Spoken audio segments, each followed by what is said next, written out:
So here's a definite integral that we're going to try to evaluate here. Once you've learned all your techniques of integration, you've also likely spoken about improper integrals as well. And you're going to have to be a little bit more careful with definite integrals once you see what an improper integral is. This integrand right here, is it defined at and between these limits of integration? Well, let's see. The only thing we'd have to worry about would be this denominator, right? And the denominator is never going to be 0 because we're squaring something and adding more to that. So the denominator is always going to be positive. It's never going to equal 0. So we don't have to worry about an improper integral. So we're going to have to now figure out, okay, well, the fundamental theorem of calculus does apply to this. How am I going to go about finding the antiderivative of this? We're going to find the antiderivative of this integrand. We're going to toss in the limits of integration, take a difference. We're going to have our result for the definite integral. You don't have any antiderivative formulas that apply directly. There's not really any obvious algebra that you can do here. Now, if you know how to do a trig substitution, you could try to do that, right? You have a root underneath the fraction bar that involves a sum of two squares. So one of the options you have here is to try and do a trig substitution where x is going to equal, this is a squared, so a would be 2. Tangent of theta is how you would replace the x to rationalize an expression that looks like this one does.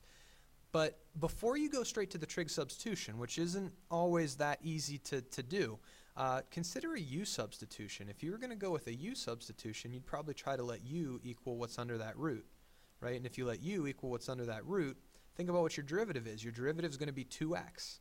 You have an x sitting up here. Seems like your cancellation is going to work. So let's backtrack a little bit here. Let's not do what's probably a little bit tougher, but might still work, and that's a trig substitution. Let's go ahead and go with a regular old u substitution. So we're going to let u equal x squared plus 4. We're going to have du dx turn out to be 2x. What are we going to replace this dx with? Well, I'm going to multiply both sides of this by dx. I'm going to divide both sides by 2x. And I'm going to be putting du over 2x in place of the dx. So I'm just going to kind of rope this off a little bit. My integral is going to be able to be rewritten as x over square root. Underneath the square root, I'm going to have u, right? I'm letting u equal what's under that root. And then in place of the dx, we're going to have du over 2x. So what has to happen when you're trying to do a u substitution to evaluate for an antiderivative, you better have all of the x's cancel at some point. And that's what happens here. Our new integral, yeah, we have this 2 that we've picked up in the denominator, but that's okay. Our integral here only involves the variable u. Now the last thing we need to try and address here are going to be the limits of integration. Do we want to leave them as x values? Do we want to turn them into u values? You can leave these as x values if you want, as long as you're careful to put this back in place of u before you put numbers in place of anything.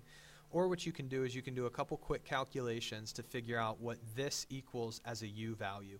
This number is a value of this variable x, right? Whatever you have on your limits of integration, unless otherwise stated by some notation within the problem, those numbers are always assumed to be values of this variable right here that's part of the differential.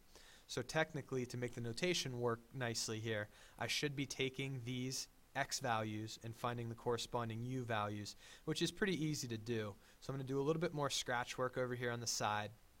I need to know what u equals when x equals 5. And that's easy to find out. I'm just going to take my equation for u. I'm going to put 5 in place of the x. And u is going to be equal to 5 squared plus 4, right? 5 squared plus 4 when x equals 5. And that's going to give you 29. What's u going to equal when x is 2?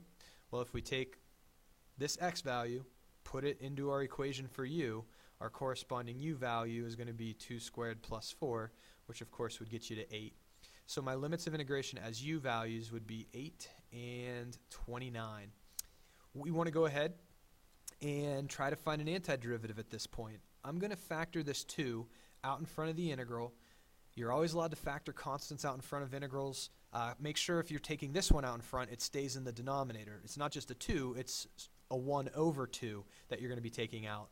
Now this u underneath the root can be rewritten as u to the 1/2 power. So I'm just going to kind of get rid of this. I'm going to re-express that as u to the 1/2 power. We want to use the power rule when we do this antiderivative.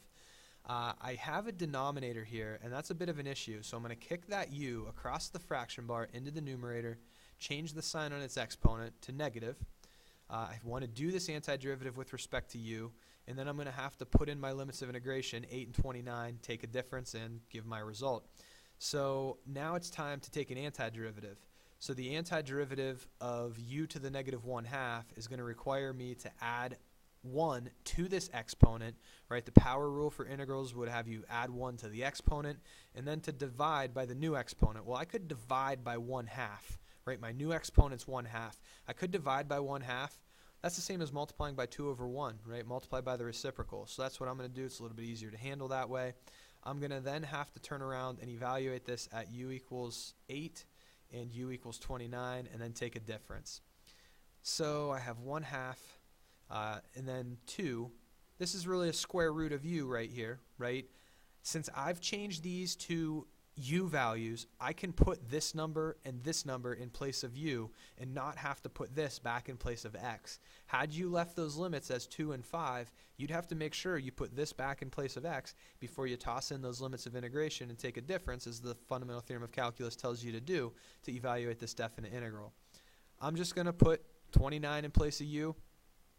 I'm going to put 2 in place of, or excuse me, not 2, but 8 in place of u.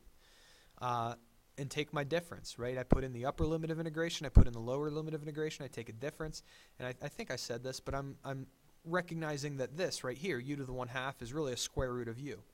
Last thing that I might want to do here, and I could have done this a minute or two ago, I'm going to distribute this 1/2 in, and when I distribute the 1/2 in, basically the 2's just become 1's, and this would be the value of my definite integral. So an ugly irrational value, but without a calculator, that's totally fine. There you have it.